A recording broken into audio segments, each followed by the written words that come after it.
رمضان تيبا رمضان تيبا رمضان تيبا مرحبا يا رمضان مرحبا يا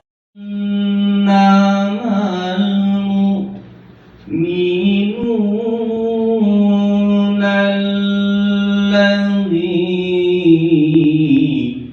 الذين إذا ذكر الله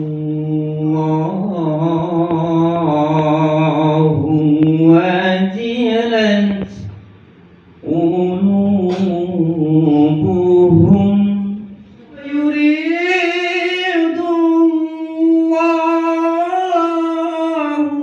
أن يحق الحق بكلماته ويقطع دابر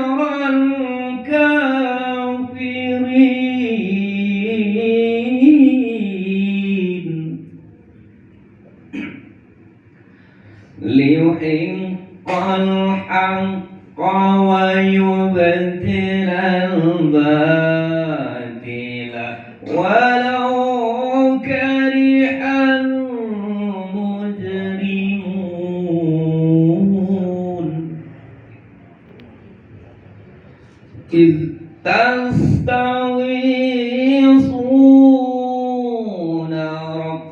ربكم فاستجاب لكم أني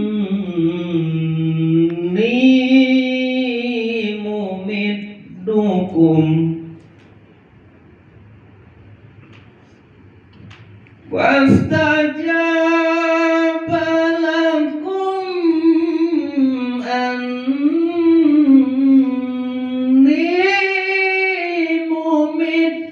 ممدكم بألف من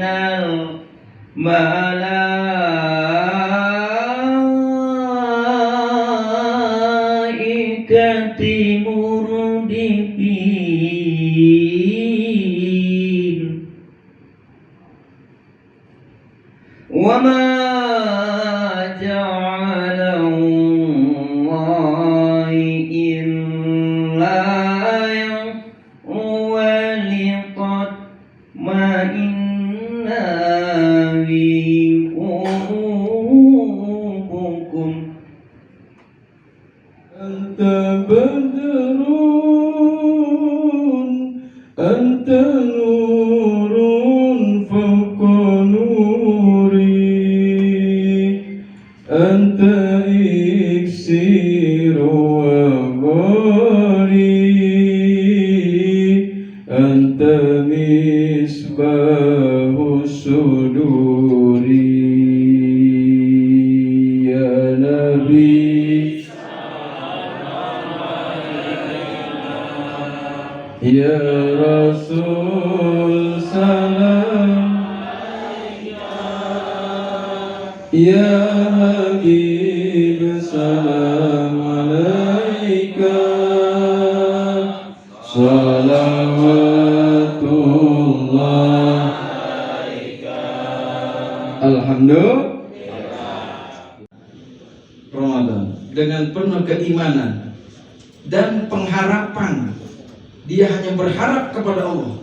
Dia puasa, dia sholat, dia sedekah, tidak mengharapkan pujian dan sebagainya, hanya mengharapkan balasan dari Allah Subhanahu wa Ta'ala. Orang yang ibadahnya seperti ini, kata Nabi, ghufirallahu ma taqaddama min dzambi, akan diampunkan dosa-dosanya. Dosa yang kecil, apalagi dosa yang besar. Maka mulai, mari kita latih keikhlasan kita. Bahkan Bapak Ibu kalau itu dihayati, ada doa yang kita baca sehari 17 kali insya Allah. Sehari 5 waktu, yaitu di awalnya sering kita baca, inna sholati wa nusuki wa mahyaya wa mamati lillahi rabbil. Ya Allah, ibadah kita, hidup kita, segalanya untuk siapa? Untuk Allah. Bukan mengharap yang lain-lain dan sebagainya. Maka kita latih ya, ibadah kita, puasanya, sholatnya, zakatnya, semuanya niatkan. Bahkan kerjanya ya, itu bisa diniatkan lillah. Semoga menjadi ibadah dan akhirnya menjadi berkah. Insya yang pertama, mari kita latih ya, keikhlasan kita dalam beribadah. Yang kedua, mulai menahan lisan kita untuk berucap kalimat-kalimat yang keji. Ini. Nabi Shallallahu Alaihi Wasallam bersabda, "Man lam yada' qaula zur wal amala bihi, falaisa lillahi hajatun fi an yada'a ta'amahu wa syarabahu." Ada orang yang puasa tapi mulutnya nggak direm. Kalau dosa mulut apa aja tuh ibu-ibu? Dosa mulut tahunya apa aja? Dosa lisan Gibah. Terus apa lagi Pak? Fitnah. Terus Berbohong. ngebully, Boleh. hoax, adu domba.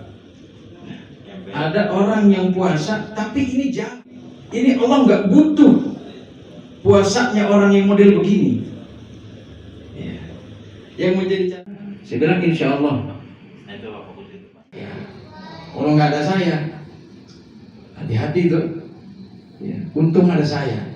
Ini kalau nggak ada saya nih. Ini kalau nggak ada Pak Kepala ini kalau nggak ada Pak Kasih, kalau nggak ada Pak Kasubag, nggak boleh. Hati-hati. Ibu bapak, Nabi Muhammad itu dakwahnya masya Allah. Dahinya pernah berdarah, giginya pernah patah, ya. Kakinya pernah luka, pernah dilempari dengan batu dan kotoran. Sampai-sampai malaikat di Bukit Taif, ini udah pernah berangkat umroh dan haji, ya kalau jalan-jalan ke sana ada 2 bukit besar. Malaikat penjaga bukit itu bilang, wahai Nabi Allah Muhammad, mau nggak ini saya balesin ini yang suka ngelempar-lempar kotoran sama batu ini? Ya. Itu kalau saya yang ditawarin Pak Kepala, kalau Dimas, mau nggak saya balesin orang-orang yang jahat sama kamu? Saya bilang sikat. Kalau saya nggak ditawarin. Iya. Tapi Nabi Muhammad bilang gimana? Nggak usah malaikat. Fa innahum la ya'lamun. Mereka ini belum tahu. Kalau dakwah saya nggak diterima sama mereka, siapa tahu anak-anaknya. Kalau anak-anaknya nggak kena, siapa tahu cucunya. Kalau cucunya nggak kena, siapa tahu cicitnya. Kalau cicitnya nggak kena, siapa tahu generasinya. Ini Nabi Muhammad. Ya. Tapi Nabi Muhammad nggak pernah bilang, untung ada saya. Ya. Jangan hati-hati. Bahkan Nabi bilang apa? Laula fadlullah. Kalau bukan karunia Allah, aku nggak tahu sholat, nggak tahu puasa, kata Nabi. Ini Nabi ngomong seperti ini. Apalagi saya, apalagi kita. Ya. Jadi yang bagus bagaimana? Ini karena karunia Allah sehingga kita. Tadi Pak Kepala bilang gimana? Karena rahmat Allah, karena karunia Allah sehingga kita bisa kumpul di sini. Ya. Kan kita baca tuh kalau sholat, iyyaka na'budu wa iyyaka nasta'in. Apa artinya? Kepadamu lah ya Allah, ya, kami beribadah, kami sholat, kami menyembah, dan hanya kepadamu lah ya Allah kami minta pertolongan. Ini kalau bukan karena inayatullah, pertolongan dari Allah, nggak bakal kita bisa kumpul. Kita sholat, kita puasa, kita ibadah, itu semata-mata karena ada pertolongan dari Allah. Bahkan saya duduk di sini, ya, ini alangkah padanya. Saya ini nggak bisa apa-apa. Ya. Tapi karena Allah yang menutup aib-aib saya. Ya, semuanya karena Allah, karunia Allah, rahmat dari Allah, atau boleh disebut qadarullah. Ya, qadarullah. Jadi hati-hati ya, kalimat-kalimat yang bisa merusak iman, diantaranya tidak menyisipkan kalimat insya Allah. Dan harus jadi catatan kalau sudah insya Allah itu persentase hadirnya besar. Ya, jadi jangan disalahgunakan. Yang kedua, ya, semua karena Allah, bukan untung ada saya, untung ada fulan, untung ada ini. Ya, tidak seperti itu. Ya.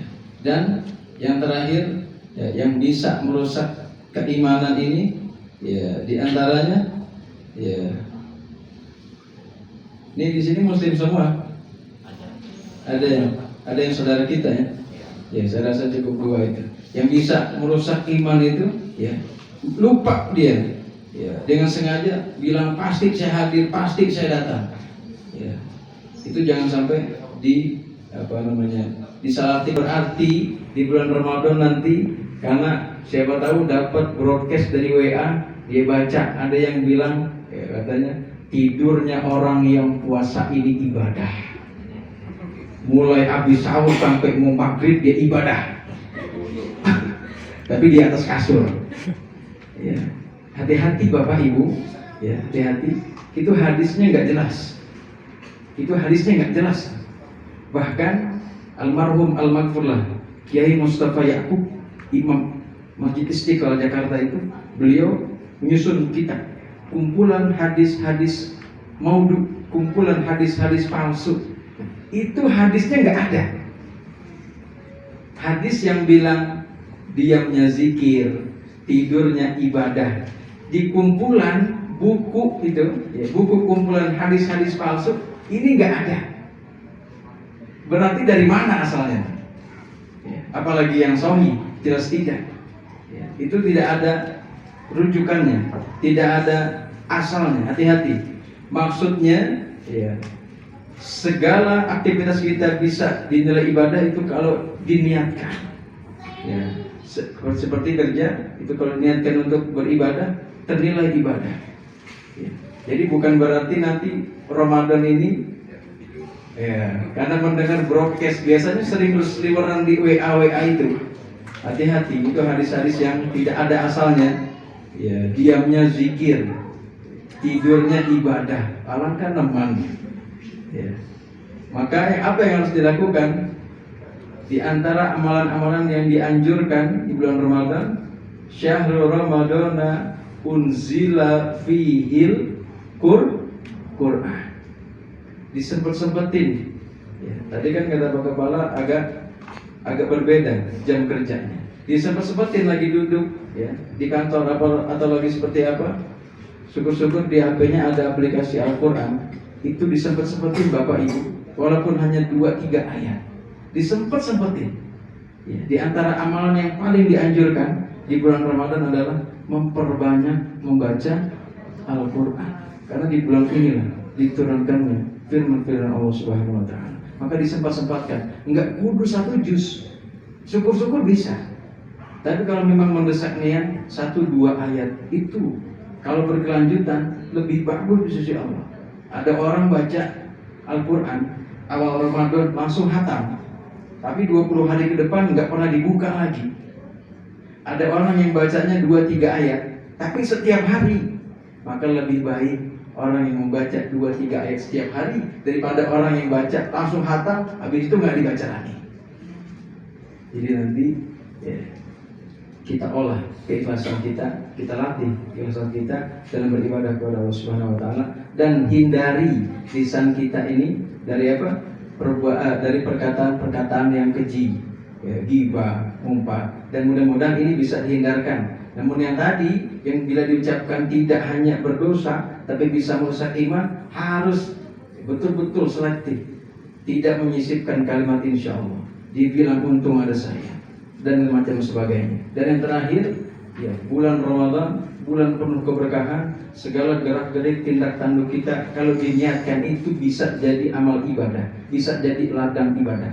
Jadi kalau ada ustadz bilang, ya, kita ini harus ibadah, harus dekat dengan Allah, bukan berarti harus standby di masjid 24 jam. Dengan bapak pergi ke kantor, ya, ibu pergi ke kantor, ya, itu lisannya sambil beristighfar, lisannya sambil salawat, itu ternilai ibadah. Ya, yang pasang niat dari rumah cari nafkah, itu jihad. Itu jihad itu. Jihad melawan apa? Melawan kemiskinan. Yang sedang belajar, sedang sekolah, itu mereka sedang berjihad. Bukan hanya pegang pistol, mereka sedang berjihad melawan kebodohan. Ya, jadi ini kesempatan yang sangat luar biasa.